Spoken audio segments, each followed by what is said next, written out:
नमस्कार। संस्कृति आर्य गुरुकुलम की किचन केमिस्ट श्रृंखला में आप सबका हार्दिक स्वागत है। पहले तो हमने अब तक जाना, सीखा, चर्चा की कि भोजन बनाना न केवल एक कला है, न केवल एक विज्ञान है, अपितु भक्ति और साधना है।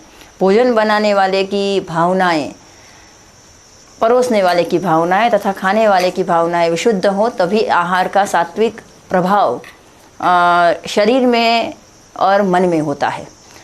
और इसीलिए न केवल बाहर के खाने की पदार्थों की शुद्धता पे हमें शंका है, इसीलिए नहीं खाना है। बाहर के खाने की बनाते वक्त जो भावों की शुद्धि का विचार होता है वो नहीवत होता है, होता ही नहीं है। क्योंकि व्यवसायी जिस बात से जुड़ता है वो बात में भावना या संवेदनाएं नहीं रहती है, ये स्वाभाविक बात है। तो इस कारण से भी प्रोसेस्ड और पैकेज्ड फूड अवॉइड करना चाहिए। रसोई में जो भी धान्य का अक्सर हम उपयोग करते हैं, प्रतिदिन उपयोग करते हैं, ऐसे गेहूँ, बाजरा, ज्वार, जौ, मक्का इत्यादि के विषय में भी हमने थोड़ा बहुत प्रकाश डाला। आयुर्वेद के ग्रंथों में तो इसका बहुत अच्छा और विस्तृत वर्णन मिलता है। तो जिनको भी और जिज्ञासा हो और जानने की रुचि हो, वो आयुर्वेद के ग्रंथ जैसे कि भाव प्रकाश हैं, जैसे माधव निदान हैं, या फिर सारंगधर संहिता है, ये और आगे चल के चरक संहिता, अष्टांग हृदय, अष्टांग संग्रह और सुश्रुत संहिता पढ़ सकते हैं। ये तो केवल बस उसका सार भाग है। जैसे कि आयुर्वेद के विषय में केवल इतना बोलना या कोई एक पदार्थ के विषय में केवल इतना विवरण करना, वो पूरे सागर को गागर में समेटने जैसी बात है। फिर भी आरंभ तो यहीं से होगा। तो आज हम शमी धान्यों के विषय में आरंभ करेंगे। आज से शमी धान्य मानी दाल दलहन, जिससे दलहन बनती हैं, दो टुकड़े होके जिससे दलहन बनती हैं, दाल बनती हैं, ऐसे धान्य को दलहन कहा जाता है। वैसे वो भी धान्य ही है। धान्य के दो प्रकार होते हैं, शूक धान्य और शमी धान्य। शूक धान्य की जो डंडियों में आते हैं, ऊपर गुजराती में जिसको बोलते हैं कणसलो, उसके अंदर आते हैं और अंदर से वो छिलके उतर जाते हैं और वो धान्य रह जाता है। वो हर धान्य है शूक धान्य। उसमें आ गया गेहूँ, चावल, यव, मक्का, जो हमने अभी तक देखा वो। अब है शूक धान्य जिसकी शींगें होती हैं। शींग माने वो पशुओं को होती है, नहीं, बीन्स टाइप, हाँ, सींग होती हैं और उसको छीलने पे दाने निकलते हैं, उसको बोलते हैं शमी धान्य। शमी धान्य के दो टुकड़े करने पे दाल बनती है और उस दाल में से अनेक प्रकार के, उसका आटा बन सकता है और उसमें से अनेक प्रकार के व्यंजन बन सकते हैं। उसमें प्रथम नंबर और उत्तम है, प्रथम क्रम पे हैं और उत्तम में भी हैं, वो है मूंग। चरक सूत्र में भी बताया गया कि मुद्गाः शमी धान्यानां श्रेष्ठतमाः भवन्ति। मुद्गा मानी मूंग शमी धान्यों में सर्वश्रेष्ठ है, इसीलिए कि वो प्रत्येक कठोल मानी कि प्रत्येक दलहन है वो वात बढ़ाने वाले हैं। लेकिन मुद्गाः मानी मूंग अतिशय कम वात प्रकोप करने वाले हैं। मूंग भी हमने लगभग भारत में सभी जगह अधिकतर हरे रंग के मूंग खाए जाते हैं, लेकिन मूंग भी काले रंग के आते हैं, लाल रंग के आते हैं, सफ़ेद रंग के आते हैं। मूंग की भी इतनी सारी प्रकार, वैविध्य हमारे यहाँ भारत में देखने को मिलते हैं। भारत के लगभग सभी घरों में मूंग खाया जाता है और बहुत घर में तो ऐसा नियम है कि हर बुधवार को मूंग बनेगा ही, खास करके गुजरात में, क्योंकि हर हफ्ते में एक बार तो मूंग सब्जी के स्वरूप में यानी कि दाल के स्वरूप में खाना ही है। दूसरा, मूंग है वो बहुत अच्छा है रुग्णों के लिए, माने बीमारों के लिए। मूंग यदि बीमार को दिया जाए तो वो जल्दी स्वस्थ होता है। और जीर्ण ज्वर में दूध अपथ्य है, दूध नहीं ले सकते, कोई भी किसी भी प्रकार के बुखार में दूध नहीं ले सकते, तो उनके लिए मूंग की मांड, एक कप मूंग में उससे 10 या 14 गुना पानी डाल के उसको धीमी आंच पे पकाते हुए मूंग एकदम पिघल जाए इतना बनाते हुए फिर मूंग को मैश करके वो जो पानी निकाला जाए उसको बोलते हैं मांड। पहले हर घर में ऐसी मांड बीमारों को दी जाती थी, इसीलिए मांड का कैसे बनाई जाती है या मांड की रेसिपी क्या है ये बताने की ज़रूरत नहीं थी। लेकिन आज मांड का भी विवरण करना पड़ेगा, क्योंकि मूंग को अधिकतर हम प्रेशर कुकर में पकाने लगे, और कुकर में भी पकाने लगे तो कोई बात ऐसा तकलीफ़ नहीं थी, लेकिन हम पानी का प्रमाण उचित नहीं रखते हैं तो मांड निकलती ही नहीं है, ना चावल में से निकलती है ना मूंग में से निकलती है। तो मूंग से 14 गुना पानी लेके धीमी आंच पे, चाहे कोई भी आंच से आप पका रहे हो, धीमी आंच से मूंग की जितनी भी मात्रा है उससे 14 गुना पानी लेके धीमी आंच पे पकाना मूंग को, ताकि मूंग एकदम गल जाए, इतना पकाना, और फिर उसको छानना, और वो जो निकलता है पानी वो है मूंग की मांड। यदि वो ऐसे ही रुचिप्रद नहीं लगता है तो उसको उसमें घी का तड़का डाल सकते हैं, माने कि घी का छौंक दे सकते हैं। जैसे घी गरम किया, उसमें जीरा डाला, थोड़ा सेंधा नमक डाला, और फिर उसको बघार लिया पानी को, तो उसको बोलते हैं बघारी हुई मांड। और वो निसंकोच और एकदम निर्भय होके किसी भी रोगी को दे सकते हैं, जितनी मात्रा में वो पीना चाहे पी सकता है।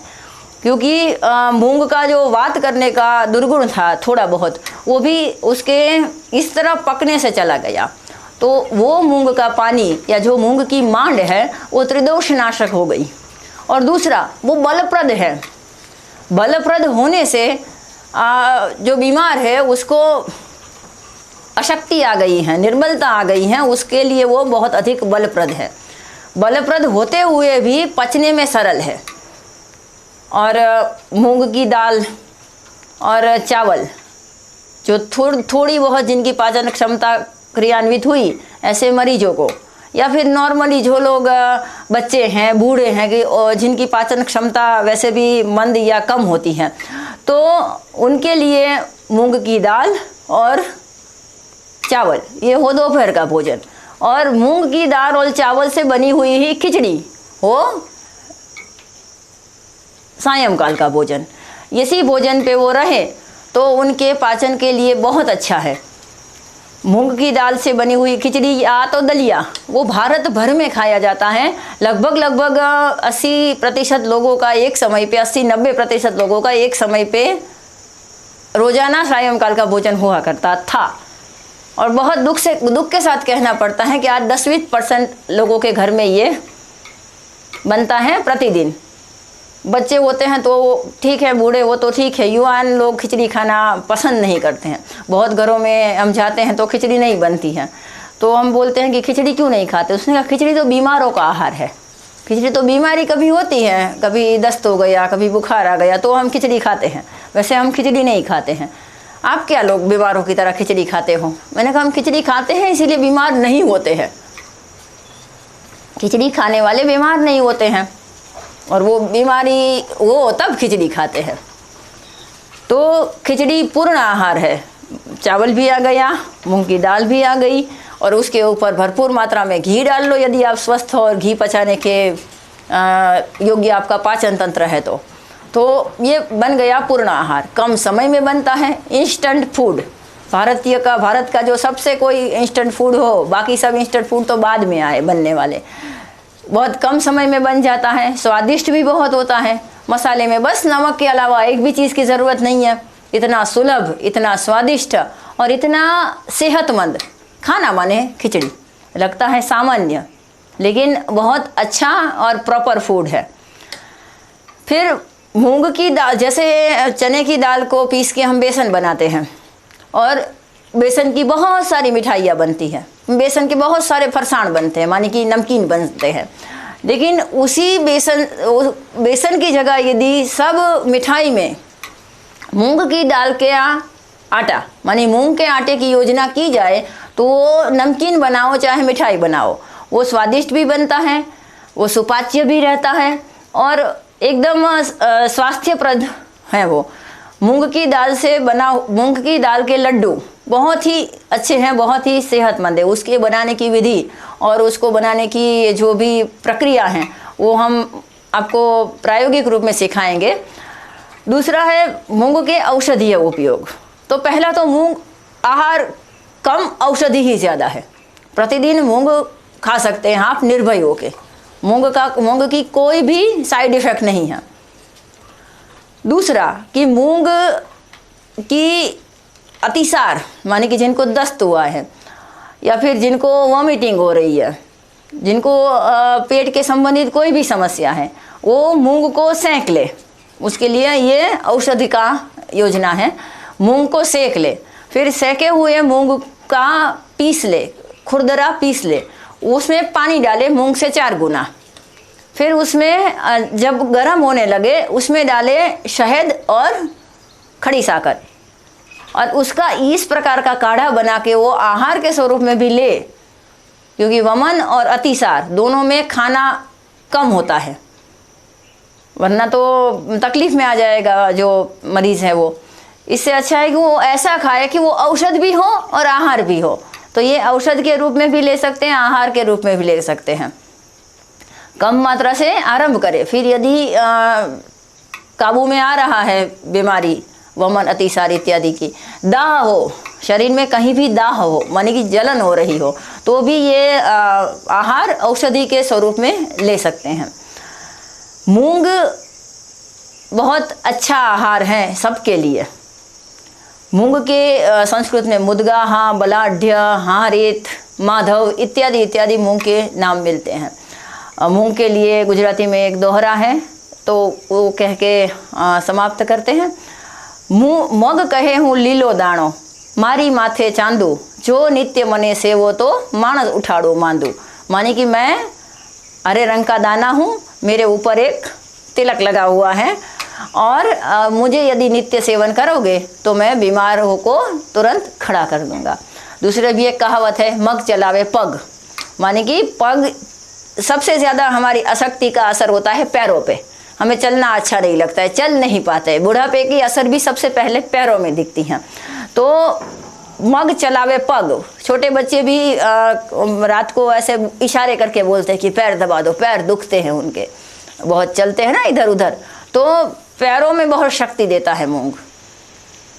और जो बीमारी के कारण आई हुई निर्बलता है उसको तुरंत दूर करता है, और जो स्वस्थ हैं वो बीमार ही ना हो ऐसे पोषक तत्व उनके शरीर में भरता है। तो हमारे आहार में मिष्टान्न के स्वरूप में हो, नमकीन के स्वरूप में हो, सब्जी के स्वरूप में हो, या फिर खिचड़ी के भी स्वरूप में हो, दाल के स्वरूप में हो, या व्यंजन के स्वरूप में, कोई भी व्यंजन के स्वरूप में हमारे रोज़मर्रा के भोजन में मूंग का समावेश करें। अनेक प्रकार से मूंग के व्यंजन बना के खाएं। रोज़ाना मूंग चावल और मूंग चावल की बनी हुई खिचड़ी तो अवश्य खाएं। स्वस्थ रहे, सुखी रहे। नमस्कार।